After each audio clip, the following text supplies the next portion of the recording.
3 चांद गुजर जाते घर में आग नहीं जलती थी, सिर्फ चुहारे और पानी पर गुजारा था। फतह खैबर के बाद आसानी हुई तो आपने अज़वाज मुत्तहरात के सालाना इखराजात मुकर्रर कर दिए, लेकिन दूसरों की इमदाद करने की वजह से ये सामान कभी भी काफी नहीं होता था। इस तंग दस्ती के बावजूद आप सल्लल्लाहु अलैहि वसल्लम की घरेलू जिंदगी निहायत खुशगवार थी। आपकी पूरी जिंदगी में सैयदा आयशा और दूसरी अज़वाज मुत्तहरात की गुजर बसर इसी सूरत में होती रही। नबी अकरम सल्लल्लाहु अलैहि वसल्लम ने इंतकाल फरमाया तो सारा अरब इस्लाम के मातहत हो चुका था।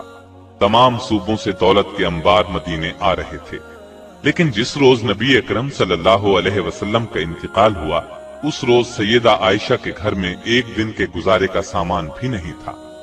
सैयदना सिद्दीक अकबर के जमाने में अज़वाज मुत्तहरात को खैबर की पैदावार से बदस्तूर मुकर्ररा गल्ला मिलता रहा। सैयदना उमर ने अपने दौर में उनके नक़्द वज़ाइफ मुकर्रर फरमा दिए। सैयदा आयशा को 12,000 दिरहम सालाना मिलते थे।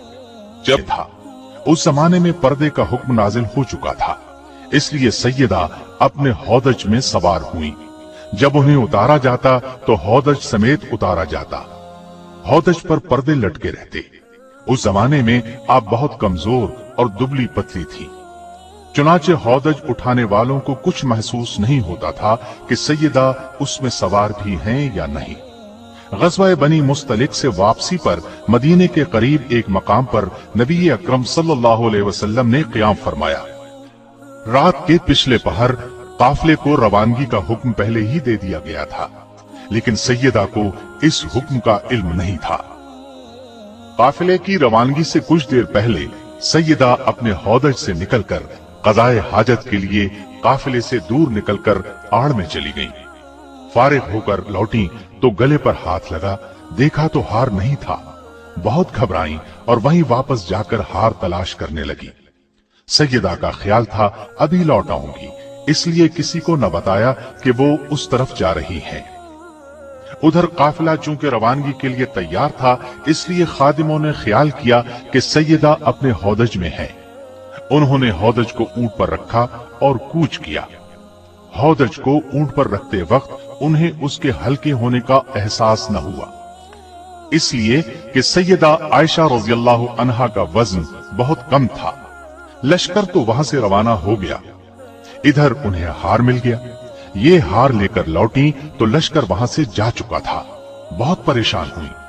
फिर ख्याल फरमाया कि जब रसूलुल्लाह सल्लल्लाहु अलैहि वसल्लम अगले मकाम पर पहुंचकर मुझे नहीं पाएंगे तो फिर मेरी तलाश में आदमी भेजेंगे। चुनाचे आप उसी जगह चादर ओढ़कर लेट गईं और उन्हें नींद ने आ लिया। सहाबी रसूल सफवान बिन मुअत्तल सुलमी रज़ियल्लाहु अन्हु फौज की गिरी पड़ी चीजों को उठाने के लिए लश्कर के पीछे रहते थे। सुबह के वक्त वो उस जगह पहुंचे जहां लश्कर ने रात को पड़ाव किया था। उस जगह पहुंचते ही अचानक उनकी नजर सैयदा आयशा रज़ियल्लाहु अन्हा पर पड़ी। देखते ही उन्होंने आपको पहचान लिया, इसलिए कि पर्दे के हुक्म से पहले उन्होंने सैयदा को देखा हुआ था। देखते ही उन्होंने इन्ना लिल्लाहि व इन्ना इलैहि राजिऊन पढ़ा। उनकी आवाज सुनकर सैयदा की आंख खुल गई। उन्होंने अपना मुंह फौरन चादर में छुपा लिया। सैयदा आयशा खुद फरमाती हैं, अल्लाह की कसम, सफवान ने मुझसे बात की, न उनकी जबान से सिवाय इन्ना लिल्लाह के कोई और कलिमा सुना। सैयदना सफवान रज़ियल्लाहु अन्हु ने अपना ऊंट सैयदा के करीब बिठा दिया। ऊंट सामने करके सफवान खुद पीछे हट गए। सैयदा ऊंट पर सवार हो गई तो सफवान मुहार पकड़कर अगली मंजिल की तरफ रवाना हो गए और दोपहर के वक्त इस्लामी लश्कर में जा पहुंचे।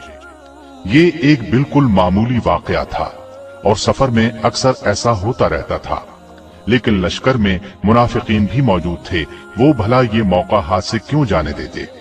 उन्होंने सैयदा आयशा रज़ियल्लाहु अन्हा पर बददामनी का इल्जाम लगा दिया। गोया अब वो पाक दामन नहीं रही। नऊज़ु बिल्लाह। सल्लल्लाहु अलैहि वसल्लम ने इजाजत दे दी। मैं वालिदैन के घर आ गई। अपनी माँ से पूछा, क्या आपको मालूम है लोग मेरे बारे में क्या कहते हैं? माँ ने कहा, बेटी तू रंज न कर, दुनिया का तो यही तरीका है। जो औरत खुश शक्ल हो, खूबसूरत हो, अपने शौहर के नजदीक बुलंद मर्तबा हो, दुनिया उससे हसद करती है। हसद करने वाली औरतें उसके पीछे पड़ जाती हैं। मैंने पूछा, क्या मेरे बाप को भी इस बात का इल्म है? बोली, हाँ। मैंने पूछा, रसूलुल्लाह सल्लल्लाहु अलैहि वसल्लम को भी इल्म है? माँ ने जवाब दिया, हाँ। इस पर मैंने कहा, ऐ माँ, लोगों में इस बात का चर्चा है और आपने मुझसे जिक्र तक नहीं किया। ये कहकर मैं रोने लगी। आंखों से आंसू उबल पड़े। सैयदना अबू बकर रज़ियल्लाहु अन्हु कुरान की तिलावत कर रहे थे। मेरे रोने की आवाज सुनकर आ गए। वो भी रोने लगे और मैं तमाम रात आंसू बहाती रही। सैयदा आयशा रज़ियल्लाहु अन्हा फरमाती हैं कि इस वाक़े से मुझे इस कदर बुखार हुआ कि मेरी वालिदा ने घर के तमाम कपड़े मुझ पर डाल दिए। अगरचे सैयदा आयशा रज़ियल्लाहु अन्हा की बेगुनाही वाज़े थी, लेकिन शरीर लोगों के इस इल्जाम से रसूलुल्लाह सल्लल्लाहु अलैहि वसल्लम बहुत बेचैन थे। उधर वही के नुज़ूल में देर हुई तो आप सल्लल्लाहु अलैहि वसल्लम ने सहाबा से मशवरा किया। मुशावरत में बहुत सी रायें सामने आई।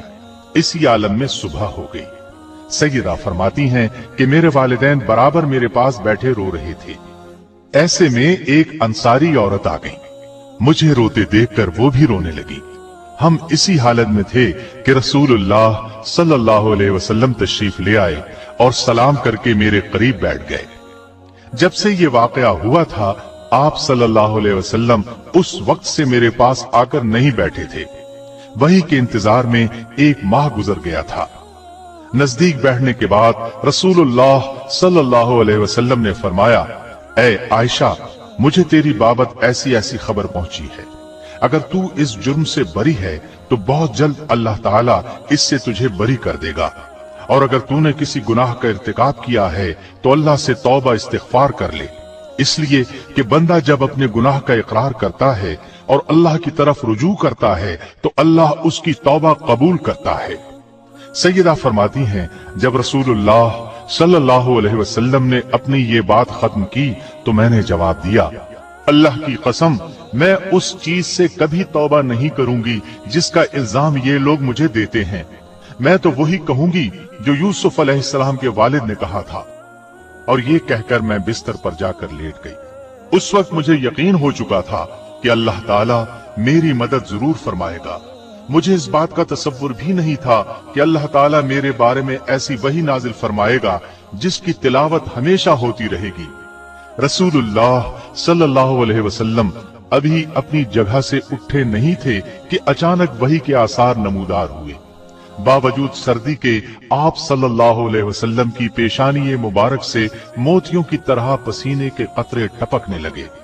जो ही वही का नुज़ूल खत्म हुआ, आप सल्लल्लाहु अलैहि वसल्लम का चेहरा अनवर मसरत और खुशी से चमक उठा। आपने मुस्कुराते हुए पेशानी से पसीना पोंछा, मेरी तरफ मुतवज्जे हुए और पहला कलमा जो आप सल्लल्लाहु अलैहि वसल्लम की जुबान मुबारक से निकला वो ये था, आयशा, तुम्हें खुशखबरी हो, बेशक अल्लाह ताला ने तुम्हारी बरात नाजिल की है। ये सुनते ही मेरी वालिदा ने कहा, आयशा उठो, अपने खावंद का शुक्रिया अदा करो। इस पर मैंने कहा, मैं अपने अल्लाह का शुक्र अदा करूंगी जिसने मेरी बरात नाजिल फरमाई, मैं किसी और की ममनून नहीं। उसके बाद नबी करीम सल्लल्लाहु अलैहि वसल्लम ने फरमाया, अल्लाह ताला ने तुम्हारी बरात में ये आयात नाजिल फरमाई है, तहकीक जो लोग ये बहुत बड़ा तूफान बांध लाए हैं, ये भी तुम ही में से एक जमात है। तुम इसे अपने लिए बुरा न समझो, बल्कि ये तो तुम्हारे हक में बेहतर है। हाँ, उनमें से हर शख्स पर उतना ही गुनाह है जितना उसने कमाया है, और इनमें से जिसने उसके बहुत बड़े हिस्से को सरंजाम दिया है उसके लिए अजाब भी बहुत बड़ा है। इस बात को सुनते ही मुसलमान मर्दों और मुसलमान औरतों ने अपने लिए नेक गुमान क्यों न किया और क्यों न कहा, ये सरी बुहतान है, और इस पर 4 गवाह क्यों न लाए। अलैहि वसल्लम के साथ सिर्फ 9 साल गुजारे। रसूलुल्लाह सल्लल्लाहु अलैहि वसल्लम की वफात के वक्त आयशा सिद्दीका रज़ियल्लाहु